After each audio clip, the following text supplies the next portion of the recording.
ದೇವರು ಆದುಕೊಂಡವರ ಮೇಲೆ ತಪ್ಪು ಹೊರಿಸುವವರು ಯಾರು? ಜೇಷಾಮ್ ಜಬುದೊರೆ. ಅಧ್ಯಾಯ 3.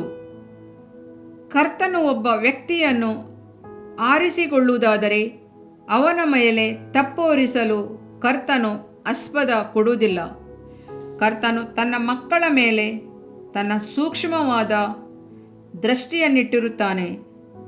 ಅವರಿಗೆ ವಿರೋಧವಾಗಿ ಯಾವ ಒಬ್ಬ ಮನುಷ್ಯನಾಗಲಿ ವಾರ್ತೆಗಳನ್ನು ಉಪಯೋಗಿಸುವುದಾಗಲಿ ಕೈ ಎತ್ತುವುದನ್ನಾಗಲಿ ಆತನು ಅನುಮತಿಸುವುದಿಲ್ಲ.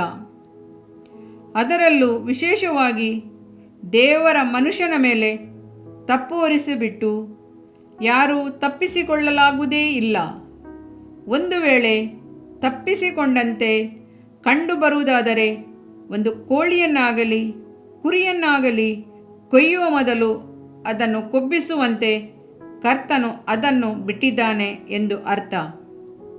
ಕರ್ತನಿಂದ ವಿಮೋಚಿಸಲ್ಪಟ್ಟ ದೇವರ ಮಗುವೆ, ಕರ್ತನು ನಿನಗಾಗಿ ಎಂಥ ಶ್ರಮೆಯನ್ನು ಬಾಧೆಗಳನ್ನು ಅನುಭವಿಸದೆನೆಂಬುದನ್ನು ಯೋಚಿಸಿ ನೋಡು. ನಿನಗಾಗಿ ಮುಳ್ಳಿನ ಕಿರೀಟವನ್ನು ಧರಿಸಿಕೊಂಡನು. ನಿನಗಾಗಿ ಕೈಕಾಲುಗಳಲ್ಲಿ ಮೊಳೆಯಿಂದ ಜಡಿಯಲ್ಪಟ್ಟನು. ನಿನಗಾಗಿ ಆತನ ಶರೀರವೆಲ್ಲ ಬಾಸುಂಡೆಗಳು. ಹೀಗೆ ನಿನಗಾಗಿ ತನ್ನನ್ನು ಒಪ್ಪಿಸಿಕೊಟ್ಟಾತನು ನಿನ್ನ ಮೇಲೆ ವೈರಾಗ್ಯಗೊಳ್ಳದೆ ಇರುವನೇ? ನಿನ್ನ ಮೇಲೆ ತಪ್ಪು ಹೊರಿಸುವವರನ್ನು ಆತನು ಎಂದೂ ಸಹಿಸಿಕೊಳ್ಳನು. ದೇವರು ಆದುಕೊಂಡವರ ಮೇಲೆ ತಪ್ಪು ಹೊರಿಸುವವರು ಯಾರು ಎಂದು ಅಪೊಸ್ತಲನಾದ ಪೌಲನು ಸವಾಲು ಹಾಕುತ್ತಾನಲ್ಲವೇ? ಹಾಗೆ ತಪ್ಪು ಹೊರಿಸುವವನು ತನ್ನ ಆತ್ಮವನ್ನು ನಷ್ಟಪಡಿಸಿಕೊಳ್ಳುವನು. ಎಂದೆಂದಿಗೂ ದೇವರ ಶಾಪವನ್ನು ರೋಷಾಗ್ನಿಯನ್ನು ತನ್ನ ಮೇಲೆ ಹೊತ್ತುಕೊಳ್ಳುವನು. ಒಂದು ಬಿಳಾಮನಿಗೆ ಎಚ್ಚರಿಕೆ. ಇಸ್ರಾಯೇಲರನ್ನು ಶಪಿಸಲು ಬಿಳಾಮನು ಹೊರಟು ಬಂದನು. ಅವನು ಯಾರನ್ನಾದರೂ ಶಪಿಸಿದರೆ ಅದು ಹಾಗೆ ಆಗುವುದೆಂದು ಬಾಲಕನೆಂಬ ಅರಸನು ತಿಳಿದಿದ್ದನು. ಆದ್ದರಿಂದ ಇಸ್ರಾಯೇಲರನ್ನು ಶಪಿಸುವಂತೆ ಬಿಳಾಮನನ್ನು ಕರೆಸಿದ್ದನು. ಅವನು ಹೋದದರಿಂದ ದೇವರಿಗೆ ಕೋಪ ಉಂಟಾಯಿತು. ಕರ್ತನ ದೂತನು ಅವನಿಗೆ ಎದುರಾಳಿಯಾಗಿ ದಾರಿಯಲ್ಲಿ ನಿಂತುಕೊಂಡನು. ಮಾತ್ರವಲ್ಲ, ಆ ಮನುಷ್ಯರ ಜೊತೆಯಲ್ಲಿ ಹೋಗು, ಆದರೆ ನಾನು ನಿನಗೆ ಹೇಳುವ ಮಾತನ್ನೇ ಹೊರತು ಬೇರೆ ಯಾವುದನ್ನು ಹೇಳಬಾರದು ಎಂದು ಎಚ್ಚರಿಸಿದನು. ಅರಣ್ಯಕಾಂಡ 22:35. ತನ್ನ ಜನರನ್ನು ಶಪಿಸಲು ಕರ್ತನು ಬಿಳಾಮನಿಗೆ ಆಸ್ಪದ ಕೊಡಲೇ ಇಲ್ಲ. ಕೊನೆಗೆ ಬಿಳಾಮನು, ಯಾಕೋಬರಲ್ಲಿ ಯಾವ ಆಪತ್ತಿನ ಸೂಚನೆಯೂ ಇಲ್ಲ, ಇಸ್ರಾಯೇಲರಿಗೆ ಆಪತ್ತು ಸಂಭವಿಸುವ ಹಾಗೆ ತೋರುವುದಿಲ್ಲ. ಅರಣ್ಯಕಾಂಡ 23:21-22 ಎಂದು ಹೇಳಿದನು. ಇಸ್ರಾಯೇಲರು ಮರುಭೂಮಿಯಲ್ಲಿ ನಡೆದುಕೊಂಡದ್ದನ್ನು ಗಮನಿಸಿ ನೋಡಿರಿ. ಅವರ ಬಳಿ ಸಾವಿರಾರು ತಪ್ಪು ದೋಷಗಳಿದ್ದವು. ದಾರಿಯಲ್ಲೆಲ್ಲ ಗುಣುಗಾಡಿದರು. ಆರೋನನಿಗೆ ವಿರೋಧವಾಗಿ ಮಾತಾಡಿದರು. ಆ ಗುಣುಗಾಟವು ಕರ್ತನಿಗೆ ಬಹಳ ದುಃಖವನ್ನುಂಟು ಮಾಡಿತು. ಇದರಿಂದಾಗಿ ಕೋಪಗೊಂಡ ಕರ್ತನು ಅನೇಕ ಸಾರಿ ಮರುಭೂಮಿಯಲ್ಲಿ ಬಾಧೆಗಳಿಂದ ಅವರನ್ನು ಬಾಧಿಸಿದನು. ಅವರ ಶವಗಳು ಅರಣ್ಯದಲ್ಲಿ ಬಿದ್ದವು. ಅವರ ಪರಿಸ್ಥಿತಿ ಈ ರೀತಿಯಾಗಿದ್ದರೂ ಸಹ ಅವರನ್ನು ಶಪಿಸಲು ಬಿಳಾಮನು ಬಂದಾಗ ಕರ್ತನು ಬಿಟ್ಟುಕೊಡಲಿಲ್ಲ. ಇಸ್ರಾಯೇಲರಿಗೆ ವಿಪತ್ತು ಸಂಭವಿಸುವ ಹಾಗೆ ತೋರುವುದಿಲ್ಲ ಎನ್ನುತ್ತಾನೆ. ದೇವರ ಮಕ್ಕಳನ್ನು, ತಾನು ಆರಿಸಿಕೊಂಡವರನ್ನು ತಪ್ಪೆಣಿಸಲು ಆತನು ಅನುಮತಿಸುವುದಿಲ್ಲ. 2. ವಿಶೇಷವಾದ ವಾಗ್ದಾನ. ಸತ್ಯವೇದದಲ್ಲಿ ದೇವರ ಸೇವಕರಿಗೆಂದು ವಿಶೇಷವಾದ ವಾಗ್ದಾನವನ್ನು ಯೆಶಾಯ 54:17 ಓದುತ್ತೇವೆ. ನಿನ್ನನ್ನು ಎದುರಿಸಲು ಕಲ್ಪಿಸಿದ ಯಾವ ಆಯುಧವು ಫಲಿಸದು. ನ್ಯಾಯ ವಿಚಾರಣೆಯಲ್ಲಿ ನಿನಗೆ ವಿರುದ್ಧವಾಗಿ ಏಳುವ ಪ್ರತಿಯೊಂದು ನಾಲಿಗೆಯನ್ನು ದೋಷಿಯೆಂದು ನೀನು ಖಂಡಿಸುವಿ. ಈ ಸ್ಥಿತಿಯೇ ಕರ್ತನ ಸೇವಕರ ಸ್ವಾಸ್ಥ್ಯವು ನಾನು ದಯಪಾಲಿಸುವ ಸಧರ್ಮದ ಫಲವೂ ಆಗಿದೆ ಎಂದು ಕರ್ತನು ಅನ್ನುತ್ತಾನೆ. ಇದೇ ಆ ವಾಗ್ದಾನ.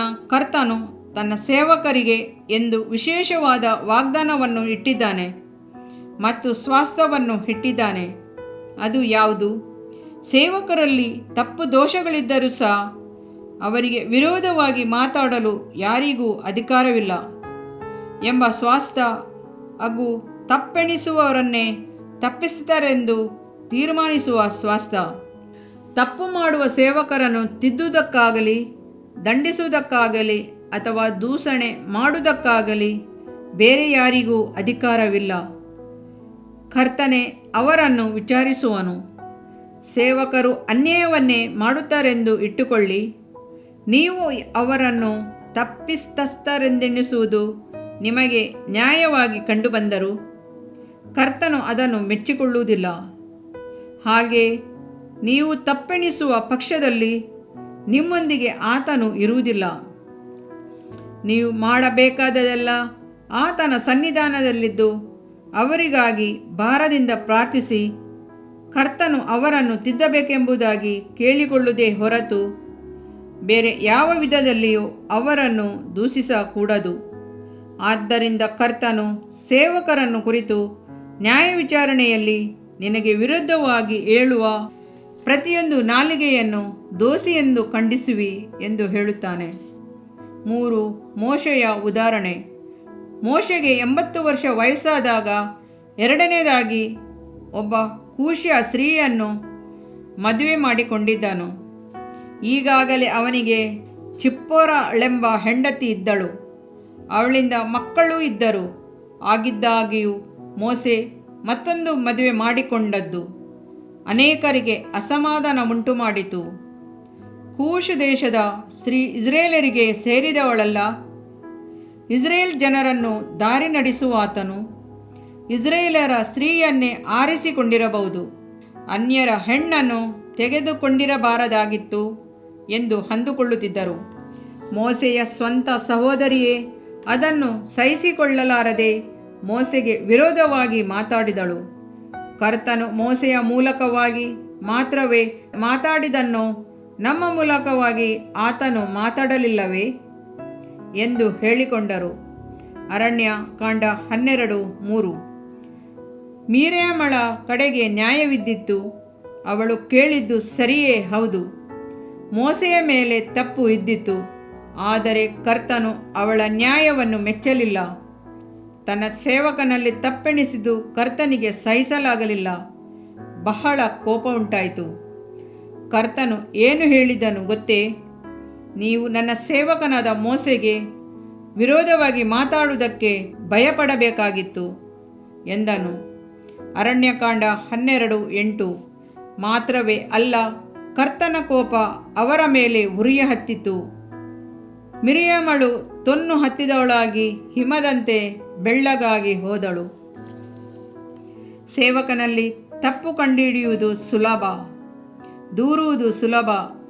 ಆದರೆ ಕರ್ತನ ಕೋಪೋದ್ರೇಕ ನಿನ್ನ ಮೇಲೆ ಇಳಿಯುವಾಗ ಅದು ಎಷ್ಟು ಭಯಂಕರವಲ್ಲವೇ? ನನ್ನ ದಾಸನಿಗೆ ವಿರೋಧವಾಗಿ ಮಾತಾಡಲು ನಿನಗೆ ಭಯವಿಲ್ಲದೆ ಹೋದದ್ದೇನು ಎಂದು ಕರ್ತನು ನಿನ್ನನ್ನು ಕೇಳುವನಲ್ಲವೇ? ಕರ್ತನ ಸೇವಕರ ಮೇಲೆ ತಪ್ಪು ಹೊರಿಸಿ ತಪ್ಪಿಸಿಕೊಂಡವರಿಲ್ಲ. ಕರ್ತನ ಖಡ್ಗ ಅವರನ್ನು ಹಿಂದಟ್ಟುವುದು.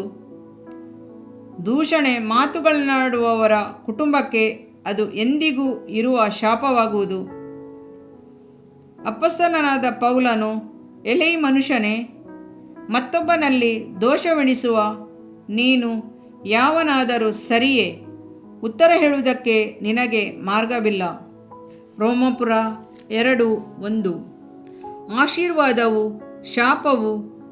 ಕರ್ತನು ಅಬ್ರಾಮನೊಂದಿಗೆ ಒಡಂಬಡಿಕೆ ಮಾಡಿಕೊಂಡಾಗ, ನಿನ್ನನ್ನು ಅರಸುವವರನ್ನು ಅರಸುವೆನು, ನಿನ್ನನ್ನು ಶಪಿಸುವವರನ್ನು ಶಪಿಸುವೆನು. ಆದಿಕಾಂಡ 12:3. ನಾವು ನಮ್ಮ ಜೀವಿತದಲ್ಲಿ ಆಶೀರ್ವಾದಕರವಾಗಿರಬೇಕಾದರೆ ಕರ್ತನಿಂದ ಆರಿಸಿಕೊಳ್ಳಲ್ಪಟ್ಟವರನ್ನು ನಾವು ಸಂತೋಷಗೊಳಿಸಬೇಕು ಮತ್ತು ಮನಪೂರ್ವಕವಾಗಿ ಆಶೀರ್ವದಿಸಬೇಕು. ಅದು ನಮಗೆ ಆಶೀರ್ವಾದವಾಗಿರುವುದು. ಹಾಗೆ ನಾವು ಆಶೀರ್ವದಿಸದೆ ತಪ್ಪೆಣಿಸಿ ದೂರು ಹೊರಿಸುವುದಾದರೆ ಅದು ನಮಗೆ ಶಾಪವಾಗಿ ನಮ್ಮ ಮೇಲೆ ತಿರುಗುವುದು. ಅನೇಕರು ಈ ರಹಸ್ಯಗಳನ್ನು ಅರಿತುಕೊಳ್ಳುವುದಿಲ್ಲ. ಸುಮ್ಮನಿರುವ ದೇವ ಸೇವಕರ ಬಗ್ಗೆ ಕೇಳಿದ ಕಥೆಗಳನ್ನು, ವದಂತಿಗಳನ್ನು ಇಟ್ಟುಕೊಂಡು ಅದಕ್ಕೆ ಕಣ್ಣು ಮೂಗುಗಳನ್ನುಂಟು ಮಾಡಿ ದೊಡ್ಡದನ್ನಾಗಿ ಮಾಡಿಕೊಂಡು ಮಾತಾಡಿ ಬಿಡುವರು. ಕೊನೆಗೆ ದೇವಸೇವಕರು ಅದನ್ನು ಕುರಿತು ತಿಳಿಯುವಾಗ ಅವರ ಹೃದಯವು ನೊಂದುಕೊಳ್ಳುವುದು. ಅವರು ನಿಮ್ಮನ್ನು ಶಪಿಸುವರಾದರೆ ಆ ಶಾಪವನ್ನು ಯಾರಿಂದಲೂ ಬದಲಾಯಿಸಲಾಗುವುದಿಲ್ಲ. ಒಂದು ಸಂಭವವನ್ನು ಕುರಿತು ನಾನು ನೆನಪು ಮಾಡಿಕೊಳ್ಳುತ್ತೇನೆ. ಒಬ್ಬ ಸಹೋದರನನ್ನು ಕರ್ತನಿಗೆ ಆದಾಯ ಪಡಿಸಿದೆನು. ಅವನು ಕರ್ತನಲ್ಲಿ ಬರುವ ಮೊದಲು ಅವನಲ್ಲಿ ಅನೇಕ ಅಶುದ್ಧಾತ್ಮಗಳಿದ್ದವು. ಅವುಗಳನ್ನೆಲ್ಲ ಅನೇಕ ದಿನಗಳು ನಾನು ಉಪವಾಸವಿದ್ದು ಪ್ರಾರ್ಥಿಸಿ ಓಡಿಸಿದೆನು. ಕರ್ತನನ್ನು ಕುರಿತು ಅವನಿಗೆ ಬೋಧಿಸಿ ಒಬ್ಬ ಬೋಧಕರ ಬಳಿಗೆ ಕರೆದೊಯ್ದು ಅವರಿಗೆ ಒಪ್ಪಿಸಿ ಕೊಟ್ಟೆನು. ಅವನು ಕ್ರಿಸ್ತನಲ್ಲಿ ಬೆಳೆಯಲು ಅನೇಕ ವಿಧದಲ್ಲಿ ಸಹಾಯ ಮಾಡಿದೆನು. 6 ತಿಂಗಳು ಕಳೆದವು. ಒಂದು ದಿನ ಅವನನ್ನು ಅಕಸ್ಮಾತ್ತಾಗಿ ಸಂಧಿಸಿದೆನು. ಬಹಳ ಸಂತೋಷದಿಂದ ಅವನ ಬಳಿ ಹೋಗಿ ನಾವಿಬ್ಬರು ಪ್ರತ್ಯೇಕವಾಗಿ ಪ್ರಾರ್ಥಿಸೋಣ ಬಾ ಎಂದು ಕರೆದನು. ಆದರೆ ಅವನಾದರೋ ನನ್ನ ಕೈಯನ್ನು ಒದರಿಕೊಂಡು ಹೋಗಿಬಿಟ್ಟನು. ಅವನು ಸಾಮಾನ್ಯವಾಗಿ ಹೇಳಿದ ಕಾರ್ಯಗಳು ನನ್ನನ್ನು ತಪ್ಪಿತಸ್ಥನನ್ನಾಗಿಸುವಂತೆ ಕಂಡಿತು. ಅವನು ಸ್ವಲ್ಪ ದೂರ ಹೋಗಿರಬಹುದು. ಕರ್ತನೇ, ಇಷ್ಟೇನಾ ಒಬ್ಬನ ಪ್ರೀತಿ? ಇದಕ್ಕಾಗಿ ನಾನು ಎಷ್ಟೋ ದಿನಗಳು ಉಪವಾಸ ಮಾಡಿದೆನಲ್ಲ. ನನ್ನ ಮನೆಯನ್ನು ಬಿಟ್ಟು ಹೋಗಿ ಅವನ ಮನೆಯಲ್ಲಿ ಮಲಗಿದೆನಲ್ಲ. ಇದೇ ಅವನು ನನಗೆ ಮಾಡಿದ ಉಪಕಾರವೇ? ನನ್ನ ಕೈಯನ್ನು ತಳ್ಳಿಹಾಕಿ ಹೋದನಲ್ಲ ಎಂದು ಕಣ್ಣೀರು ಬಿಟ್ಟೆನು. ಮಾರನೇ ದಿನವೇ ಅವನು ನನ್ನನ್ನು ನೋಡುವುದಕ್ಕೆ ಓಡಿ ಬಂದನು. ಅವನು ಹೇಳಿದನು, ನಿಮ್ಮ ಕೈಗಳನ್ನು ತಳ್ಳಿಬಿಟ್ಟು ಆ ಕಡೆ ಹೋದ ಅರ್ಧ ಗಂಟೆಯ ಒಳಗಾಗಿ ನನ್ನನ್ನು ಬಿಟ್ಟು ಹೋಗಿದ್ದ ಎಲ್ಲ ಅಶುದ್ಧ ಆತ್ಮಗಳು ನನ್ನನ್ನು ಪುನಃ ಹಿಡಿದುಕೊಂಡಿತು. ಈ ಸಂಕಟವನ್ನು ನಾನು ತಾಳಲಾರೆ. ದಯವಿಟ್ಟು ನನಗಾಗಿ ಪ್ರಾರ್ಥನೆ ಮಾಡಿರಿ ಎಂದು ಗೋಳಾಡಿದನು. ಅದರ ನಂತರ ಅವನನ್ನು ನೋಡಿದಾಗ ಅವನ ಸ್ಥಿತಿ ಬಹಳ ಪರಿತಾಪಕರವಾಗಿದ್ದಿತು. ಅಂದಿನಿಂದ ನನ್ನನ್ನು ಯಾರಾದರೂ ಏನಾದರೂ ಅಂದರೆ ದೂಷಣೆ ಮಾಡಿದರೆ ನಾನು ದೇವರ ಸನ್ನಿಧಿಯಲ್ಲಿ ಅಳುವುದಿಲ್ಲ. ಹಾಗೆ ಅತ್ತರೆ ಅದು ಅವರಿಗೆ ದೊಡ್ಡ ಶಾಪವಾಗಿ ಪರಿಣಮಿಸುವುದೆಂದು ನಾನು ತಿಳಿದುಕೊಂಡೆನು. ದೇವಸೇವಕರು ಕರ್ತನ ಮುದ್ದು ಮಕ್ಕಳು. ಆತನು ತನ್ನ ಮಕ್ಕಳನ್ನು ಅಪಾರವಾಗಿ ಸ್ನೇಹಿಸುತ್ತಾನೆ. ಅವರಲ್ಲಿ ಬೇರೆಯವರು ತಪ್ಪೆಣಿಸುವುದನ್ನು ಆತನೆಂದೂ ಸಹಿಸುವುದಿಲ್ಲ. ಆತನಿಗೆ ಕೋಪ ಉಂಟಾಗುವುದಾದರೆ ಅದನ್ನು ಎದುರಿಸಲು ಯಾರಿಂದಲೂ ಸಾಧ್ಯವಿಲ್ಲ. ನಿಮ್ಮನ್ನು ತಾಕುವವನು ಕರ್ತನ ಕಣ್ಣು ಗುಡ್ಡೆಗಳನ್ನು ತಾಕುವವನಾಗಿದ್ದಾನೆ ಎಂದು ಕರ್ತನು ಅಭಯ ಕೊಟ್ಟಿದ್ದಾನೆ. ಅಂದರೆ ದೇವರ ಮಕ್ಕಳ ಮೇಲೆ ತಪ್ಪು ಹೊರಿಸುವವನು ಕರ್ತನ ಕಣ್ಣಿನಲ್ಲಿ ಬೆರಳಿನಿಂದ ಚುಚ್ಚುವನಾಗಿದ್ದಾನೆ ಎಂಬುದೇ ಇದರ ಅರ್ಥ. ನಿದ್ರಿಸುತ್ತಿರುವ ಸಿಂಹದ ಗಡ್ಡವನ್ನು ಹಿಡಿದೆಳೆದವನು ತಪ್ಪಿಸಿಕೊಂಡರೂ ತಪ್ಪಿಸಿಕೊಳ್ಳಬಹುದು. ಆದರೆ ಕರ್ತನ ಮಕ್ಕಳನ್ನು ನೋಯಿಸಿ ನಿಂದಿಸುವವರು ತಪ್ಪಿಸಿಕೊಳ್ಳಲಾರರು. ನಮ್ಮ ದೇವರು ಪ್ರೀತಿ ಸ್ವರೂಪನು ಹೌದು, ಆದರೆ ಆತನು ದಹಿಸುವ ಅಗ್ನಿಯೂ ಆಗಿರುವನು. ನಮ್ಮ ದೇವರು ಕರುಣಾಮೂರ್ತಿ, ಪ್ರೀತಿ ಸ್ವರೂಪಿ ಎಂದು ತಿಳಿದಿರುವ ನಾವು ಕರ್ತನ ವಿಷಯದಲ್ಲಿ ಮೊಂಡು ಧೈರ್ಯ ಮಾಡಬಾರದು. ಇಬ್ರಿಯ 12:29. ವಿದ್ಯುತ್ತನ್ನು ಪ್ರವಹಿಸುವ ಒಂದು ಕಂಬಿ ಎಷ್ಟೋ ಕೆಲಸಗಳನ್ನು ಮಾಡಬಲ್ಲದು. ಅದರ ಮೂಲಕ ಫ್ಯಾನುಗಳು ಚಲಿಸುತ್ತವೆ, ದೀಪಗಳು ಬೆಳಗುತ್ತವೆ. ಆದರೆ ಅದೇ ವಿದ್ಯುತ್ ಕಂಬಿಯನ್ನು ಬರಿಗೈಯಲ್ಲಿ ಮುಟ್ಟುವುದಾದರೆ ಅದು ಅವನನ್ನು ಎತ್ತಿ ಎಸೆದು ಬಿಡುವುದಲ್ಲವೇ? ಅದು ಅವನ ಪ್ರಾಣಕ್ಕೆ ಆಪತ್ತಾಗಿ ಬಿಡುತ್ತದೆಯಲ್ಲವೇ? ಕರ್ತನು ಸಹ ಇದೇ ವಿಧವಾದ ಶಕ್ತಿಯುಳ್ಳವನಾಗಿದ್ದಾನೆ. ನಾವು ಆತನನ್ನು ಪ್ರೀತಿಸುವಾಗ, ಪ್ರಾರ್ಥಿಸುವಾಗ ನಮಗೆ ತನ್ನ ಕೃಪೆಯನ್ನು ಅನುಗ್ರಹಿಸುತ್ತಾನೆ, ನಮ್ಮನ್ನು ಗುಣಪಡಿಸುತ್ತಾನೆ. ಆದರೆ ಆತನ ಸೇವಕರ ಮೇಲೆ ತಪ್ಪು ಹೊರಿಸುವಾಗ, ಅನಾವಶ್ಯಕವಾಗಿ ನಿಂದೆಗಳನ್ನು ಹೊರಿಸುವಾಗ ಆತನು ಅದನ್ನು ಸಹಿಸಿಕೊಳ್ಳುವುದಿಲ್ಲ. ಆ ಸಮಯದಲ್ಲಿ ಆತನು ದಹಿಸುವ ಅಗ್ನಿಯಾಗುತ್ತಾನೆ. ಆದುದರಿಂದ ಬರುವ ಆಪತ್ತುಗಳು ಅನೇಕ. ಆದ್ದರಿಂದಲೇ ಅಪೊಸ್ತಲನಾದ ಪೌಲನು, ದೇವರು ಅದುಕೊಂಡವರ ಮೇಲೆ ಯಾರು ತಪ್ಪು ಹೊರಿಸಾರು? ರೋಮಾಪುರ 8:33 ಎಂದು ಹೇಳುತ್ತಾನೆ. ಕೆಲವು ವರ್ಷಗಳ ಹಿಂದೆ ಮಧುರೆಯಲ್ಲಿ ಕೂಟಗಳನ್ನು ನಡೆಸುವುದಕ್ಕಾಗಿ ಹೋಗಿದ್ದೆನು. ನನ್ನ ವಾಚಕರನ್ನು ಕೂಟಕ್ಕೆ ಬರುವಂತೆಯೂ ಅವರೊಬ್ಬೊಬ್ಬರನ್ನು ಸಂಧಿಸಲು ನಾನು ಇಷ್ಟಪಡುವುದಾಗಿಯೂ ಪತ್ರ ಬರೆದೆನು. ಹಾಗೆಯೇ ನನ್ನನ್ನು ಸಂಧಿಸಲು ಬಂದಂಥ ವಾಚಕರಲ್ಲಿ ಒಬ್ಬರು ಮತ್ತೊಬ್ಬರ ಮೂಲಕ ಒಂದು ಕವರನ್ನು ನನಗೆ ಕಳುಹಿಸಿದ್ದರು. ಅದರಲ್ಲಿ ಅವರ ಹೆಸರು ಬರೆದಿದ್ದಿತು. ಆ ಕವರಿನಲ್ಲಿ 25 ರೂಪಾಯಿ ಕಾಣಿಕೆಯೂ ಇದ್ದಿತ್ತು. ನಾನು ಅದನ್ನು ಅವರ ಹೆಸರಿನಲ್ಲಿ ಜಮಾ ಮಾಡಿಕೊಂಡೆನು. ಅವರು ತಾವೇ ಕೂಟಕ್ಕೆ ಬಂದು ಕಾಣಿಕೆಯನ್ನು ಕೊಟ್ಟಿರಬಹುದೆಂದು ನಾನು ನೆನೆಸಿಕೊಂಡೆನು. ಆದರೆ ಅವರು ತಾವು ಬರದೆ ಬೇರೆಯವರ ಬಳಿ ಅದನ್ನು ಕಳಿಸಿದರು. ಕೆಲವು ದಿನಗಳ ನಂತರ ಅವರ ಮಗಳು ನನಗೆ ಪತ್ರ ಬರೆದಿದ್ದಳು. ಅದರಲ್ಲಿ ಅವಳು ತಾನು ಇಂಥವರ ಮಗಳು ಎಂದು ಸೂಚಿಸಿದ್ದಳು. ಅದಕ್ಕೆ ಉತ್ತರ ಬರೆಯುತ್ತಾ ನಾನು, ನಿಮ್ಮ ತಂದೆಯನ್ನು ನಾನು ಮಧುರೆಯಲ್ಲಿ ನಡೆದ ಕೂಟದಲ್ಲಿ ಸಂಧಿಸಿದ್ದರಿಂದ ಬಹಳ ಸಂತೋಷಪಟ್ಟೆನು ಎಂದು ಬರೆದಿದ್ದೆನು. ಈ ವಿಷಯವು ಅವರ ತಂದೆಗೆ ಸಹಿಸಲಾರದ ಕೋಪವನ್ನುಂಟು ಮಾಡಿತು. ಅವರು ತಮ್ಮ ಕೋಪವನ್ನು ಮಾತುಗಳಲ್ಲಿ ವ್ಯಕ್ತಪಡಿಸಿ, ನೀನೊಬ್ಬ ಹುಡುಗ, ಬೈಬಲನ್ನು ಎತ್ತುವುದಕ್ಕೆ ನಿನಗೆ ಏನು ಅಧಿಕಾರವಿದೆ? ಒಬ್ಬ ಹಿಂದೂ ಮನುಷ್ಯನು ಸಹ ನಿನ್ನಂತೆ ಸುಳ್ಳು ಹೇಳುವುದಿಲ್ಲ. ಚಿಯೋನಿನ ಪಾಪಿ ನೀನೆ ಎಂದು ಬಾಯಿಗೆ ಬಂದಂತೆ ಭಯಂಕರವಾಗಿ ಬರೆದು, ನಾನು ಮಧುರೆಯ ಕೂಟಗಳಿಗೆ ಬರಲೇ ಇಲ್ಲ ಎಂದು ಕಾಣಿಕೆ ಮಾತ್ರ ಕಳುಹಿಸಿದೆನೆಂದು ತಿಳಿಸಿ, ಹಾಗಿರುವಾಗ ಅವರನ್ನು ಸಂಧಿಸಿದೆನೆಂದು ಹೇಗೆ ಬರೆದೆ ಎಂದು ಇದಕ್ಕೆ ವಿವರಣೆ ಕೊಡುವಂತೆಯೂ ಕೇಳಿ ಬರೆದಿದ್ದರು. ಆ ಪತ್ರವನ್ನು ಓದಿದ ನನ್ನ ಮನಸ್ಸು ಬಹಳ ನೊಂದು ಹೋಯಿತು. ಅದರಲ್ಲಿದ್ದ ವಾರ್ತೆಗಳು ನನ್ನನ್ನು ಬಾಧಿಸಿತು. ನನ್ನ ಕಾರ್ಯಾಲಯದ ಕಾರ್ಯಗಳನ್ನು ಸಹ ನನ್ನಿಂದ ಸರಿಯಾಗಿ ಮಾಡಲಾಗಲಿಲ್ಲ. ಕೆಲವು ದಿನಗಳು ನನ್ನಿಂದ ಪುಸ್ತಕಗಳನ್ನು ಸಹ ಬರೆಯಲಾಗಲಿಲ್ಲ. ಸ್ವಲ್ಪ ದಿನಗಳು ಸುಮ್ಮನಿದ್ದೆನು. ದೇವರ ಸನ್ನಿಧಾನದಲ್ಲಿ ಅವರು ಹೇಳಿದ ವಾರ್ತೆಗಳಿಗಾಗಿ ಅಳಬೇಕೆನಿಸಿತು. ಆದರೆ ನಾನು ಹಾಗೆ ಮಾಡಲಿಲ್ಲ. ಆತನನ್ನು ಕುರಿತು ಯಾವುದೇ ಆದಂಥ ಕೋಪೋದ್ರೇಕಗಳು ನನ್ನೊಳಗೆ ಉಂಟಾಗಬಾರದೆಂದು ನನ್ನನ್ನು ನಾನೇ ಸಂತೈಸಿಕೊಂಡೆನು ಮತ್ತು ಮನಪೂರ್ತಿಯಾಗಿ ಅವರನ್ನು ಆಶೀರ್ವದಿಸಿದೆನು. ಮರುಪತ್ರದಲ್ಲಿ ಎಲ್ಲವನ್ನು ವಿವರವಾಗಿ ತಿಳಿಸಿ, ನಾನು ವರಮಾನ ಇಲಾಖೆಯಲ್ಲಿ ಎಷ್ಟೋ ಸಂಪಾದನೆ ಮಾಡುತ್ತೇನೆ, ಆದ್ದರಿಂದ 25 ರೂಪಾಯಿಗೆ ನಾನು ಸುಳ್ಳು ಹೇಳಬೇಕಾದ ಅವಶ್ಯ ನನಗೆ ಇಲ್ಲ. ನಿಮ್ಮ ಮಗನೆಂದು ನೆನೆಸಿ ನನ್ನನ್ನು ಕ್ಷಮಿಸಿರಿ ಎಂದು ಬರೆದಿದ್ದನು.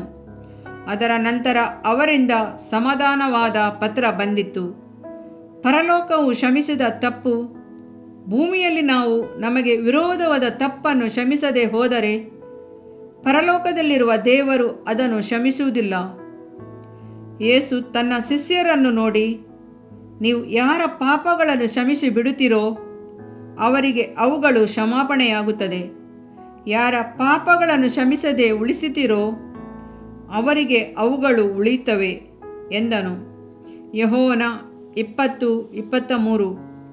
ಒಬ್ಬ ಸೇವಕರಿಗೆ ವಿರೋಧವಾಗಿ ನೀವು ಮಾತಾಡಿದ್ದೀರಿ ಅಥವಾ ಏನೋ ಒಂದು ತಪ್ಪು ಮಾಡಿದ್ದೀರೆಂದು ಇಟ್ಟುಕೊಳ್ಳಿರಿ.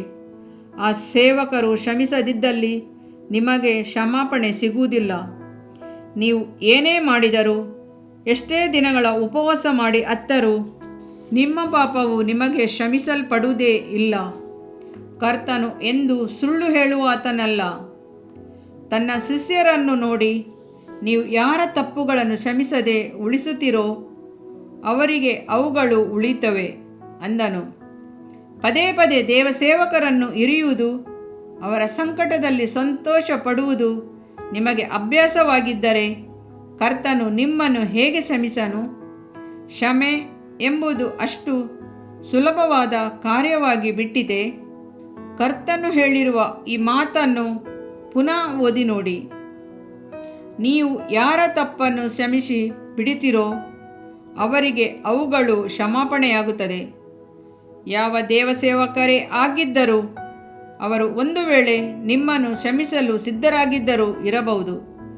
ಆದರೆ ನೀವು ಅವರನ್ನು ಕ್ಷಮೆ ಕೇಳಿಕೊಳ್ಳಬೇಕಲ್ಲವೇ? ಈ ಸತ್ಯವೇದ ವಾಕ್ಯದ ಪ್ರಕಾರ ನೀವು ಕ್ಷಮೆ ಹೊಂದಿದಲ್ಲಿ ಕರ್ತನಲ್ಲಿಯೂ ಸಹ ನಿಮಗೆ ಕ್ಷಮೆ ಇಲ್ಲ. ಅಂದರೆ ಸೇವಕರು ನಿಮ್ಮನ್ನು ಕ್ಷಮಿಸದಿದ್ದಲ್ಲಿ ಕರ್ತನ ಬಳಿ ನಿಮಗೆ ಕ್ಷಮೆ ಇಲ್ಲವೇ ಇಲ್ಲ. ಇದು ಸತ್ಯ. ಇದನ್ನು ಒಪ್ಪಿಕೊಳ್ಳುವುದು ನಿಮಗೆ ಸ್ವಲ್ಪ ಕಷ್ಟವೇ ಆಗಿದ್ದರೂ ಸಹ ಇದೇ ಸತ್ಯ. ತೂತುಕುಡಿಯಲ್ಲಿ ಕೆಲವು ವರ್ಷಗಳ ಹಿಂದೆ ವಿಕ್ಟರ್ ಜೋಸೆಫ್ ಎಂಬ ಒಬ್ಬ ಉತ್ತಮವಾದ ದೇವಸೇವಕರಿದ್ದರು. ಅವರು ಬಹಳ ತ್ಯಾಗವಾಗಿ ಸೇವೆ ಮಾಡುತ್ತಿದ್ದರು. ಒಂದು ದಿನ ಅವರು ಅವರ ಮಗನು ದಾರಿಯಲ್ಲಿ ಹೋಗುತ್ತಿದ್ದಾಗ ಅವರ ನೆಂಟರೊಬ್ಬರು ಆತನನ್ನು ಬಹಳವಾಗಿ ನಿಂದಿಸಿ ಬೈದರು. ದಾರಿಯುದ್ದಕ್ಕೂ ದೂಷಣೆಯ ಮಾತುಗಳನ್ನಾಡುತ್ತಲೇ ಬಂದರು. ಆತನಾದರೂ ಅದನ್ನು ಲಕ್ಷ್ಯ ಮಾಡಲಿಲ್ಲ. ವ್ಯಾಧಿ ಪೀಡಿತರಾಗಿ ಕಾಲವಾದರು. ಸರಿಯಾಗಿ 1 ವಾರ ಕಳೆದಿರಬಹುದು. ಆತನನ್ನು ನಿಂದಿಸಿದವರ ಬಲಗಾಲು ಬಲಗೈಯು ಬಿದ್ದು ಹೋಯಿತು. ಮಾತ್ರವೇ ಅಲ್ಲ, ಅವರ ನಾಲಿಗೆಯು ಒಳಗೆ ಎಳಕೊಂಡಿತು. ಆಗ ಅವರಿಗೆ ತಾನು ದೇವರ ಸೇವಕರನ್ನು ನಿಂದಿಸಿದ್ದು ನೆನಪಾಯಿತು. ಕೂಡಲೇ ಅವರು ಸೇವಕರ ಹೆಂಡತಿಗೆ ಹೇಳಿ ಕಳುಹಿಸಿ ತನಗಾಗಿ ಪ್ರಾರ್ಥಿಸಲು ಕೇಳಿಕೊಂಡರು. ಆದ್ದರಿಂದ ತೀರಿ ಹೋದ ಆತನ ಹೆಂಡತಿಯು ಬಹಳ ಶ್ರದ್ಧೆಯಿಂದ ಕಣ್ಣೀರಿನಿಂದ ಪ್ರಾರ್ಥಿಸಿ, ಕರ್ತನೇ, ಇವರ ಕೈಕಾಲುಗಳನ್ನು ಸರಿಪಡಿಸು, ನಾಲಿಗೆಯು ಸರಿಯಾಗಲಿ, ದಯಮಾಡಿ ಸಹಾಯ ಮಾಡು ಎಂದು ಕಣ್ಣೀರಿನಿಂದ ಪ್ರಾರ್ಥಿಸಿದಳು. ಕರ್ತನು ಆ ಪ್ರಾರ್ಥನೆಯನ್ನು ಕೇಳಲಿಲ್ಲ. ಬದಲಾಗಿ ಆಕೆಯನ್ನು ಕುರಿತು, ನೀನು ಅವನಿಗಾಗಿ ಪ್ರಾರ್ಥಿಸಬೇಡ, ಇವನ ಮೇಲೆ ನಾನು ಕರುಣೆ ಇಡುವುದಿಲ್ಲ, ಇವನು ನನ್ನ ಕಣ್ಮಣಿಯನ್ನು ಮುಟ್ಟಿದನಲ್ಲವೇ ಎಂದು ತೀರ್ಮಾನವಾಗಿ ಹೇಳಿಬಿಟ್ಟನು. ನಿಂದಿಸಿದ ಆತನ ಶರೀರ ಬಹಳವಾಗಿ ಬಾಧಿಸಲ್ಪಟ್ಟಿತು. ಮಾತಾಡಲು ಆಗಲಿಲ್ಲ. ಕೈಯಲ್ಲಿ ಪೆನ್ನನ್ನು ಹಿಡಿದು ಪೇಪರಿನಲ್ಲಿ ಬರೆದು ಅನೇಕರ ಬಳಿ ಕ್ಷಮೆ ಕೇಳಿದರು. ಆದರೆ ಕರ್ತನಾದರೂ ಅವರನ್ನು ಕ್ಷಮಿಸಲೇ ಇಲ್ಲ. ನಿರ್ಬಂಧವಾದ ಸ್ಥಿತಿಯಲ್ಲಿ ಪರಿತಾಪಕರವಾಗಿ ಸತ್ತರು. ಆ ಶಾಪವು ಅವರ ಕುಟುಂಬವನ್ನು ಹಿಡಿಯಿತು. ಅವರ ಕುಟುಂಬವೇ ಅಧೋಗತಿಗೆ ಬಂದಿತು. ಹೀಗೆ ಅನೇಕ ಸಂಭವಗಳುಂಟು. ದೇವರಾದು ಕೊಂಡವರ ಮೇಲೆ ತಪ್ಪು ಹೊರಿಸುವವರು ಯಾರು? ಕೆಲವು ದಿನಗಳ ಹಿಂದೆ ವಿಶ್ವಾಸಿಗಳನ್ನು, ಸೇವಕರನ್ನು ನಾನು ಸಂಧಿಸಿದಾಗ ಹೆಚ್ಚು ಪಾಲಿನ ಜನರು ತಮ್ಮ ಸಮಯವನ್ನು ಬೇರೆ ಸೇವಕರುಗಳನ್ನು ವಿಮರ್ಶಿಸುವುದರಲ್ಲಿ ಕಳೆಯುವವರು ಎಂಬುದನ್ನು ತಿಳಿದೆನು. ಆ ಸೇವಕರು ಈ ರೀತಿ ಪ್ರವಾದನೆ ಹೇಳಿದರೂ ನಡೆಯಲಿಲ್ಲ. ಈ ಸೇವಕರು ಈ ರೀತಿ ಕಟ್ಟಡ ಕಟ್ಟುತ್ತಿರುವವರು. ಆ ಸೇವಕರನ್ನು ಕುರಿತು ಈ ಸೇವಕರು ಪತ್ರಿಕೆಯಲ್ಲೂ ಹೀಗೆಲ್ಲ ಬರೆದಿದ್ದಾರೆ. ಇವರಿಗೆ ಹಣದಾಸೆ ಬಂದುಬಿಟ್ಟಿತು. ಈ ಸೇವಕರು ಪಾಪದಲ್ಲಿ ಬಿದ್ದು ಹೋದರು. ಇದೇ ಇವರ ಸಂಭಾಷಣೆ. ಯಾಕೆ ಕರ್ತನನ್ನು ಕುರಿತು, ಆತನ ಮಹಿಮೆಯನ್ನು ಕುರಿತು ಮಾತಾಡುವುದಾದರೆ ನಮ್ಮ ಆಯಸ್ಸು ಸಾಲದಲ್ಲವೇ? ಹಾಗಿರುವಾಗ ನಾವು ವ್ಯರ್ಥವಾಗಿ ಬರೆಯುವವರಲ್ಲಿ, ತಪ್ಪು ಕಂಡುಹಿಡಿಯುವುದರಲ್ಲಿಯೂ ತಪ್ಪು ಹೊರಿಸುವುದರಲ್ಲಿಯೂ ಕಾಲ ಕಳೆಯಬೇಕೇ? ಕರ್ತನ ಕೃಪೆಯನ್ನು ಕುರಿತು ಮಾತಾಡೋಣ. ಆತನ ಕಲ್ವಾರಿಯ ಪ್ರೀತಿಯನ್ನು ಕುರಿತು ಮಾತಾಡೋಣ. ಪ್ರಾರ್ಥನೆಗೆ ಆತನು ಹೇಗೆ ಸದುತ್ತರವನ್ನು ದಯಪಾಲಿಸುತ್ತಾನೆಂಬುದನ್ನು ಕುರಿತು ಮಾತಾಡೋಣ. ಕರ್ತನನ್ನು ಕುರಿತು ಮಾತನಾಡುವುದು ಬೇರೆಯವರ ಭಕ್ತಿಯನ್ನು ವೃದ್ಧಿಗೊಳಿಸುವುದು. ಆದರೆ ಒಬ್ಬರನ್ನೊಬ್ಬರು ತಪ್ಪೆಣಿಸುವಾಗ ಅದು ಬೇರೆಯವರಿಗೆ ತೊಡಕನ್ನು ತಂದುಹಾಕುವುದು. ನಂತರ ಪ್ರಾರ್ಥನೆಯ ವೇಳೆಯಲ್ಲಿ ಪ್ರಾರ್ಥನೆಗೆ ಮನಸ್ಸು ಕೊಡಲಾಗದೆ ಅಡ್ಡಿಯನ್ನುಂಟು ಮಾಡುವುದು. ನಿನ್ನ ಬಾಯಲ್ಲಿ ಬೇರೆಯವರನ್ನು ಕುರಿತು ದೂಷಣೆಯ ಮಾತುಗಳು ಇರುವುದಾದರೆ ನೀನು ಹಿಂಜಾರಿದ ಸ್ಥಿತಿಯಲ್ಲಿರುವಿ ಎಂದು ಅರ್ಥ. ಸೈತಾನನು ನಿನ್ನನ್ನು ಜಯಿಸಿದನೆಂದು ತಿಳಿದುಕೋ. ಬೇರೆಯವರನ್ನು ದೂರುವುದು ಸೈತಾನನಿಂದ ಬರುವಂಥ ಆತ್ಮ. ಇದನ್ನು ಕುರಿತು ಪ್ರಕಟಣೆ 12ನೇ ಅಧ್ಯಾಯ 10ನೇ ವಾಕ್ಯದಲ್ಲಿ ಓದಿ ನೋಡಿರಿ. ಹಗಲಿರುಳು ನಮ್ಮ ಸಹೋದರರ ಮೇಲೆ ನಮ್ಮ ದೇವರ ಮುಂದೆ ದೂರು ಹೇಳಿದ ದೂರುಗಾರನು ದೊಬ್ಬಲ್ಪಟ್ಟನು ಎಂದು ಹೇಳಲಾಗಿದೆ. ಸೈತಾನನ ಒಂದು ಹೆಸರು ದೂರುಗಾರ. ನಮ್ಮ ಸಹೋದರರ ಮೇಲೆ ಹಗಲು ಇರುಳು ಚಾಡಿ ಹೇಳಿಕೊಂಡೇ ಇರುವನು. ನಮ್ಮಲ್ಲಿರುವ ನ್ಯೂನತೆಗಳನ್ನು ಕೊರತೆಗಳನ್ನು ಕಂಡು ದೇವಸನ್ನಿಧಾನಕ್ಕೆ ಹೋಗಿ ತಪ್ಪು ಹೊರಿಸಿದನು. ಪ್ರಧಾನ ದೂತನಾದ ಯೆಹೋಶುವನ ಮೇಲೆ ದೂರು ಹೇಳಿದನು. ಜಕರ್ಯ 3:1. ಸತ್ಯವೇದವು ಹೇಳುತ್ತದೆ, ದೂರುಗಾರನು ದೊಬ್ಬಲ್ಪಡುವನು ಎಂಬುದಾಗಿ. ಅವರು ದೊಬ್ಬಲ್ಪಡುವಾಗ ಬೇರೆಯವರನ್ನು ದೂರು ಹೇಳುವ ವಿಶ್ವಾಸಿಗಳನ್ನು, ಸೇವಕರನ್ನು ಅವರೊಂದಿಗೆ ಎಳೆದೊಯ್ಯುವನು. ಎಲ್ಲರೂ ಒಟ್ಟಿಗೆ ಪಾತಾಳದಲ್ಲಿ ಹೋಗಿ ಬೀಳುವರು. ದೇವಮಗುವೆ, ಒಂದು ವೇಳೆ ಇದುವರೆಗೂ ನಿನ್ನ ಸಮಯವನ್ನು, ನಿನ್ನ ಲೇಖನಿಯನ್ನು ಬೇರೆಯವರನ್ನು ದೂರಲು ಬರೆಯಲು ಉಪಯೋಗಿಸಿದ್ದೀಯಾದರೆ ಇಂದು ಕಣ್ಣೀರಿನಿಂದ ದೇವರ ಕಡೆಗೆ ತಿರುಗು. ದೇವರು ಆರಿಸಿಕೊಂಡವರ ಮೇಲೆ ತಪ್ಪು ಹೊರಿಸುವವರು ಯಾರು ಎಂದು ಅಪೊಸ್ತಲನಾದ ಪೌಲನು ಕೇಳುತ್ತಾನೆ. ನೀನು ಕ್ರಿಸ್ತನ ಕಡೆ ಇರುವೆಯಾದರೆ ಬಿದ್ದು ಹೋಗಿರುವ, ಹಿಂಜಾರಿ ಹೋಗಿರುವ ಸಹೋದರಿಗಾಗಿ ಕಣ್ಣೀರಿನಿಂದ ಅವರನ್ನು ಎತ್ತಿ ನಿಲ್ಲಿಸಬೇಕಾದದ್ದು ನಿನ್ನ ಕರ್ತವ್ಯವೆಂಬುದನ್ನು ನೀನು ಮರೆಯಬೇಡ. ಅವರಿಗಾಗಿ ಪ್ರಾರ್ಥಿಸು. ಅವರನ್ನು ದೇವ ಸನ್ನಿಧಾನದಲ್ಲಿ ತಂದು ನಿಲ್ಲಿಸುವುದು ನಿನ್ನ ಕರ್ತವ್ಯ. ಒಬ್ಬರಿಗೊಬ್ಬರು ಸಹಾಯ ಮಾಡಿದರು, ಒಬ್ಬನಿಗೊಬ್ಬನು ಧೈರ್ಯವಾಗಿರು ಎಂದು ಹೇಳಿದನು. ಯೆಶಾಯ 41:6. ಕ್ರೈಸ್ತ ಮಾರ್ಗದಲ್ಲಿ ವಿಶ್ವಾಸಿಗಳೆಲ್ಲರೂ ಒಂದೇ ಶರೀರದ ಅವಯವಗಳಾಗಿ ಇರುವರು. ಆದ್ದರಿಂದ ಒಬ್ಬರ ಭಾರವನ್ನು ಒಬ್ಬರು ಹೊತ್ತು ಒಬ್ಬರಿಗಾಗಿ ಒಬ್ಬರು ಪ್ರಾರ್ಥಿಸುವರಾಗಿರಬೇಕು. ಆದ್ದರಿಂದಲೇ ಕೀರ್ತನೆಗಾರನು, ಆಹಾ, ಸಹೋದರರು ಒಂದಾಗಿರುವುದು ಎಷ್ಟೋ ಒಳ್ಳೆಯದು, ಎಷ್ಟೋ ರಮ್ಯವಾದದ್ದು ಎಂದು ಹೇಳುತ್ತಾನೆ. ಕೀರ್ತನೆ 133:1. ದೇವಮಗುವೆ, ನೀನು ಬೇರೆ ವಿಶ್ವಾಸಿಗಳಿಂದ ದೃಢಪಡಿಸಬೇಕೆಂದು ಅಪೇಕ್ಷಿಸುವೆಯಾದರೆ ನೀನು ಬೇರೆಯವರನ್ನು ದೃಢಪಡಿಸಬೇಕಾದ ಹಂಗಿನಲ್ಲಿದ್ದಿ ಎಂಬುದನ್ನು ಮರೆಯಬೇಡ. ತಪ್ಪೆಣಿಸುವುದು ಒಂದು ಅಂಟು ಜಾಡೆಯೆಂಬುದನ್ನು ಮರೆಯಬಾರದು. ನಾವು ಆ ಜಾಡ್ಯಕ್ಕೆ ಬಲಿಯಾಗಬಾರದು. ನೀವು ತಪ್ಪೆಣಿಸುವವರ ಪಕ್ಷದಲ್ಲಿರುವೆಯಾ ಎಂಬುದನ್ನು ಪರಿಶೋಧಿಸಿ ನೋಡು. ನೀನು ಆಡುವ ಪ್ರತಿಯೊಂದು ಮಾತನ್ನು ಕರ್ತನು ಗಮನಿಸುತ್ತಲೇ ಇರುವನು. ನೀನು ಆಡುವ ಪ್ರತಿಯೊಂದು ಮಾತಿಗೂ ಒಂದಿಲ್ಲ ಒಂದು ದಿನ ಕರ್ತನಿಗೆ ಲೆಕ್ಕ ಕೊಡಬೇಕೆಂಬುದನ್ನು ಮರೆಯಬೇಡ. ದೇವದೂತರ ಮುಂದೆ ನೀನು ತಪ್ಪಿಸ್ಥನಾಗಿ ನಿಲ್ಲದಂತೆ ಹಿಂದೆ ಮನತಿರುಗು. ಮನುಷ್ಯರು ಸುಮ್ಮನೆ ಆಡುವ ಪ್ರತಿಯೊಂದು ಮಾತಿನ ವಿಷಯವಾಗಿ ನ್ಯಾಯ ವಿಚಾರಣೆಯ ದಿನದಲ್ಲಿ ಉತ್ತರ ಕೊಡಬೇಕು. ಮತ್ತಾಯ 12:36. ದೇವಮಗುವೆ, ಭೂಮಿಯಲ್ಲಿ ಕರ್ತನು ನಿನಗೆ ಕೊಡುವ ಪ್ರತಿಯೊಂದು ಗಳಿಗೆಯೂ ನಿನಗೆ ಕೃಪಾದಾನವಾಗಿ ಕೊಡಲ್ಪಟ್ಟಿದೆ. ಕರ್ತನು ನಿನಗೆ ಜ್ಞಾನವನ್ನು, ಬುದ್ಧಿಯನ್ನು ಕೃಪೆಯಾಗಿ ಕೊಟ್ಟಿದ್ದಾನೆ. ಹೊರಬಾರಲಾರದೆ ಪರಿತಪಿಸುವವರನ್ನು ಎತ್ತಿ ನಿಲ್ಲಿಸು. ಆತ್ಮಗಳನ್ನು ಆದಾಯಗೊಳಿಸು. ಕಣ್ಣೀರಿನಿಂದ ಬೇರೆಯವರಿಗಾಗಿ ಪ್ರಾರ್ಥಿಸು. ತಾನು ಆರಿಸಿಕೊಂಡವರಿಗಾಗಿ ಕರ್ತನು ವಾದಿಸುತ್ತಾನೆ.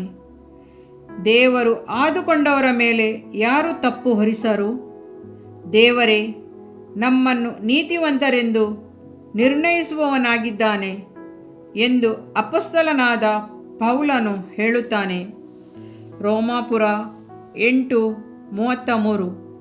ನೀತಿವಂತನು 7 ಸಾರಿ ಬಿದ್ದರೂ ಏಳುವನು, ಆದರೆ ತಪ್ಪು ಹೊರಿಸುವವರು ದೂರುಗಾರರು ಎಂದೆಂದೂ ಏಳಲಾರರು. ದಾವೀದನು ಸೌಲನ ದಿನಗಳಲ್ಲಿ ದಾವೀದನು ಅರಸನಾಗಿ ಅಭಿಷೇಕಿಸಲ್ಪಟ್ಟನು, ಆದರೆ ಅವನಿಗೆ ರಾಜ್ಯಭಾರ ಸಿಕ್ಕಿರಲಿಲ್ಲ. ಸೌಲನು ಅರಸನಾಗಿ ರಾಜ್ಯಭಾರ ನಡೆಸುತ್ತಿದ್ದರೂ ಕರ್ತನು ಅವನನ್ನು ಬಿಟ್ಟು ಅಗಲಿದ್ದನು. ಮಾತ್ರವಲ್ಲ, ದೇವರಿಂದ ಅನುಮತಿಸಲ್ಪಟ್ಟ ದುರಾತ್ಮವು ಅವನನ್ನು ಪೀಡಿಸುತ್ತಿತ್ತು. ಸೌಲನು ದಾವೀದನನ್ನು ಹಗೆ ಮಾಡಿದನು.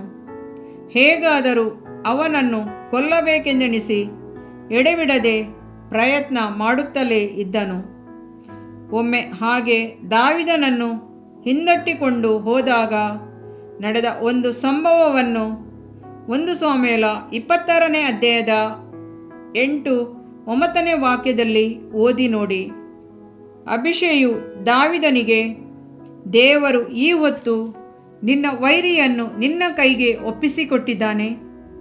ಅಪ್ಪಣೆಯಾಗಲಿ, ನಾನು ಬರ್ಚಿಯಿಂದ ಒಂದೇ ಪೆಟ್ಟಿನಲ್ಲಿ ಅವನನ್ನು ನೆಲಕ್ಕೆ ಹತ್ತಿಕೊಳ್ಳುವಂತೆ ತಿಳಿಯುವೆನು ಎಂದಾಗ, ದಾವೀದನು ಅಭಿಷೇಯನ್ನು ನೋಡಿ, ತನ್ನ ಅಭಿಷಕ್ತನಿಗೆ ವಿರೋಧವಾಗಿ ಕೈ ಎತ್ತುವ ಯಾವನಾದರೂ ನಿರಪರಾಧಿ ಎಂದು ಎಣಿಸಲ್ಪಡುವನೋ ಅಂದನು ಎಂದು ಓದುತ್ತೇವೆ. ದಾವೀದನ ಮನಸ್ಸಿನಲ್ಲಿ ಒಂದು ವಿಷಯ ಆಳವಾಗಿ ಹುದುಗಿತ್ತು. ದೇವರಿಂದ ಆರಿಸಿಕೊಳ್ಳಲ್ಪಟ್ಟವನು, ಅಭಿಷೇಕಿಸಲ್ಪಟ್ಟವನು ಅವನು ಬಿದ್ದು ಹೋದ ಸ್ಥಿತಿಯಲ್ಲಿದ್ದರೂ, ಅಶುದ್ಧಾತ್ಮವು ಹಿಡಿದಿದ್ದರೂ ದೇವರು ಅಭಿಷೇಕಿದವನ ಮೇಲೆ ಕೈ ಹಾಕಬಾರದೆಂದು ತಿಳಿದಿದ್ದನು. ದಾವೀದನು ದೇವ ಮನುಷ್ಯನು, ಕರ್ತನ ಮನಸ್ಸನ್ನು ಅರಿತಿದ್ದನು.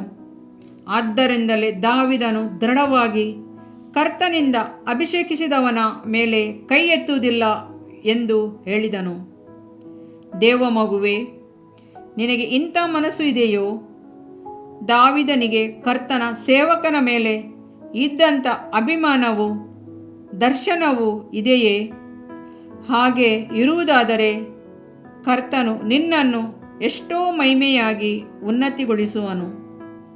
ದೇವ ಮಗುವೆ, ಕರ್ತನ ಸೇವಕರಿಗೆ ವಿರೋಧವಾಗಿ ನಿನ್ನ ನಾಲಿಗೆಯನ್ನು ಎತ್ತಬೇಡ. ದೂಷಣೆಯ ಮಾತುಗಳನ್ನು ಆಡಬೇಡ. ಅವರ ಮೇಲೆ ಕೈ ಇಡಬೇಡ. ಎಂಥ ಪರಿಸ್ಥಿತಿಯೇ ಆದರೂ ದೇವಸೇವಕರಿಗೆ ವಿರೋಧವಾಗಿ ಯುದ್ಧ ಮಾಡಬೇಡ. ಅನಾಮಧೇಯ ಪತ್ರವನ್ನಾಗಲಿ ಬರೆಯಬೇಡ. ಒಂದು ವೇಳೆ ಸೇವಕರು ಏನೂ ತಿಳಿಯದವನಾಗಿರಬಹುದು, ವಿದ್ಯೆ ಇಲ್ಲದವನಾಗಿರಬಹುದು. ಆದರೂ ಅಂಥವನಿಗೆ ವಿರೋಧವಾಗಿ ನಿಲ್ಲಬೇಡ. ದೇವರು ಆರಿಸಿಕೊಂಡವರ ಮೇಲೆ ಯಾರು ತಪ್ಪು ಹೊರಿಸರು ಎಂದು ಸತ್ಯವೇದ ಕೇಳುತ್ತದೆ. ಕರ್ತನು ನೀತಿವಂತನೆಂದು ನಿರ್ಣಯಿಸಿದ್ದಾನೆ. ಸತ್ಯವೇದವು ಹೇಳುತ್ತದೆ, ಯಾರನ್ನು ನೇಮಿಸಿದನೋ ಅವರನ್ನು ಕರೆದನು, ಯಾರನ್ನು ಕರೆದನೋ ಅವರನ್ನು ನೀತಿವಂತನೆಂದು ನಿರ್ಣಯಿಸಿದನು, ಯಾರನ್ನು ನೀತಿವಂತನೆಂದು ನಿರ್ಣಯಿಸಿದನೋ ಅವರನ್ನು ಮಹಿಮೆಗೆ ಸೇರಿಸಿದನು. ರೋಮಾಪುರ 8:30. ಕರ್ತನು ತಾನೇ ಆರಿಸಿಕೊಂಡವರನ್ನು ನೀತಿವಂತನೆಂದು ನಿರ್ಣಯಿಸಿದ್ದಾನೆ. ಅವರ ಅನೀತಿಯನ್ನೆಲ್ಲ ತಾನೇ ಹೊತ್ತು ನೀತಿಯ ವಸ್ತ್ರವನ್ನು ಅವರಿಗೆ ಉಡಿಸಿದ್ದಾನೆ. ಅದಕ್ಕಾಗಿಯೇ ಪಾಪವಿಲ್ಲದ ಆತನು ಪಾಪ ಸ್ವರೂಪಿಯಾದನು. ಕರ್ತನು ತಾನೇ ತನ್ನ ರಕ್ತವನ್ನು ಸುರಿಸಿ ಒಬ್ಬ ಮನುಷ್ಯರನ್ನು ನೀತಿವಂತನನ್ನಾಗಿ ನಿರ್ಣಯಿಸುವರಲ್ಲಿ ಅಂಥವರ ಮೇಲೆ ಯಾರು ತಪ್ಪು ಹೊರಿಸಾರು? ಯೇಸುಕ್ರಿಸ್ತನನ್ನು ಅಂಗೀಕರಿಸಿಕೊಂಡ ಪ್ರತಿಯೊಬ್ಬ ದೇವ ಮಗುವನ್ನು ಕರ್ತನು ಆರಿಸಿಕೊಂಡು ನೀತಿವಂತನಾಗಿ ಮಾಡಿರುವನು. ರೋಮಾಪುರ 8:33. ನನ್ನ ನ್ಯಾಯಸ್ಥಾಪಕನು ಸಮೀಪದಲ್ಲಿದ್ದಾನೆ. ನನ್ನೊಡನೆ ಯಾರು ವ್ಯಾಜ್ಯ ಮಾಡುವವರು? ಯೆಶಾಯ 50:8, ಯೆಹೋವನ 15:16. ಅಪೊಸ್ತಲನಾದ ಪೌಲನು ಹೇಳುತ್ತಾನೆ, ನಾವು ನಂಬಿಕೆಯಿಂದ ನೀತಿವಂತರಾದ ಕಾರಣ ನಮ್ಮ ಕರ್ತನಾದ ಯೇಸುಕ್ರಿಸ್ತನ ಮೂಲಕ ದೇವರೊಂದಿಗೆ ಉಂಟಾದ ಸಮಾಧಾನದಲ್ಲಿ ಇರೋಣ. ರೋಮಾಪುರ 5:1. ದೇವಮಗುವೆ, ದೇವರು ನಿನ್ನನ್ನು ನೀತಿವಂತನಾಗಿರಿಸುವುದರಿಂದ ನಿನ್ನ ಮೇಲೆ ತಪ್ಪು ಹೊರಿಸುವವರು ಯಾರು? ಅಪೊಸ್ತಲನಾದ ಪೇತ್ರನು, ನೀವು ಒಳ್ಳೆಯದನ್ನೇ ಮಾಡುವುದರಲ್ಲಿ ಆಸಕ್ತರಾಗಿದ್ದರೆ ನಮಗೆ ಕೇಡು ಮಾಡುವವರು ಯಾರಿದ್ದಾರೆ? 1 ಪೇತ್ರ 3:13. ಯಾರಿದ್ದಾರೆ? ಯಾರೂ ಇಲ್ಲವಲ್ಲ. ಒಂದು ವೇಳೆ ನಿನ್ನನ್ನು ದೂಷಿಸಿ ಅಪವಾದ ಹೊರಿಸಿ ಗಾಯಪಡಿಸಿದರೆ ಕಳವಳಗೊಳ್ಳಬೇಡ. ನಿನಗೆ ಆಗಿರುವ ಗಾಯವನ್ನು ನೆನೆಸಿ ಮನಸೋತು ಹೋಗಬೇಡ. ಬೇರೆಯವರು ಆಡಿದ ಮಾತುಗಳನ್ನು ನೆನೆಸಿ ಅಧೈರ್ಯ ಪಡಬೇಡ. ನೀನು ಗಾಯಗೊಂಡ ಸಮಯಗಳಲ್ಲಿ ನಿನಗಾಗಿ ಗಾಯಪಟ್ಟಂಥ ಯೇಸುವನ್ನು ದೃಷ್ಟಿಸಿ ನೋಡು. ಆಗ ಆತನು ನಿನ್ನ ಗಾಯ ಕಟ್ಟುವಾತನಾಗಿರುವನು. ಒಳ್ಳೆ ಸಮಾರ್ಯದವನಾಗಿ ನಿನ್ನ ಬಳಿಗೆ ಬರುವ ಯೇಸುವನ್ನು ನೋಡು. ನಿನ್ನ ಗಾಯಗಳೇ ಆತನನ್ನು ನಿನ್ನ ಸಮೀಪಕ್ಕೆ ಕೊಂಡು ತರುವುದು. ಆತನು ತನ್ನ ರಕ್ತವನ್ನು ಒಯ್ದು ಪವಿತ್ರಾತ್ಮನೆಂಬ ಎಣ್ಣೆಯನ್ನು ಹಚ್ಚಿ ಗಾಯಗಳನ್ನು ಕಟ್ಟುವನು. ದೇವಮಗುವೆ, ಬೇರೆಯವರ ಅಪವಾದ ನಿಂದೆಗಳಿಗೆ ನೀನು ಗುರಿಯಾಗಿರುವಾಗ ಕ್ರಿಸ್ತನು ನಡೆದಂಥ ಹಾದಿಯನ್ನು ನೋಡು. ಅವರಿಗೆ ವಿರೋಧವಾಗಿ ಎಂತೆಂಥ ತಪ್ಪುಗಳನ್ನು ಹೊರಿಸಿದರು.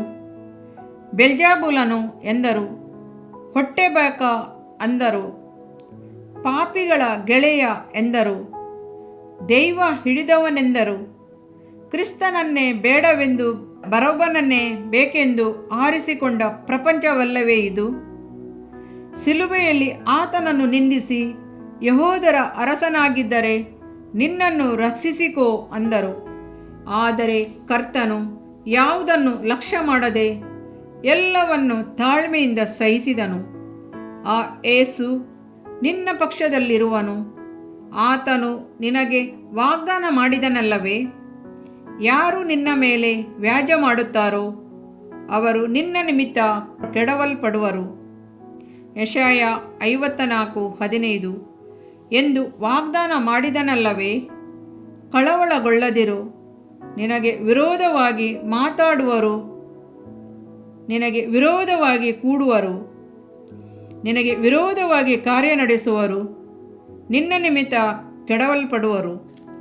ಇದರಿಂದ ನಿನ್ನ ದೇಹಕ್ಕೆ ಆರೋಗ್ಯವು, ಎಲುಬುಗಳಿಗೆ ಸಾರವು ಉಂಟಾಗುವವು. ಜ್ಞಾನೋಕ್ತಿಗಳು 3ನೇ ಅಧ್ಯಾಯ 8ನೇ ವಾಕ್ಯ. ಪ್ರಿಯ ವೀಕ್ಷಕರೇ ಮತ್ತು ಕರ್ತನಲ್ಲಿ ಸಹೋದರ ಸಹೋದರಿಯರೇ, ನೀವು ನಮ್ಮ ಈ ಕಾರ್ಯಕ್ರಮವನ್ನ ವೀಕ್ಷಿಸಿದ್ದಕ್ಕಾಗಿ ದೇವರ ನಾಮದಲ್ಲಿ ನಿಮಗೆ ವಂದನೆಗಳು.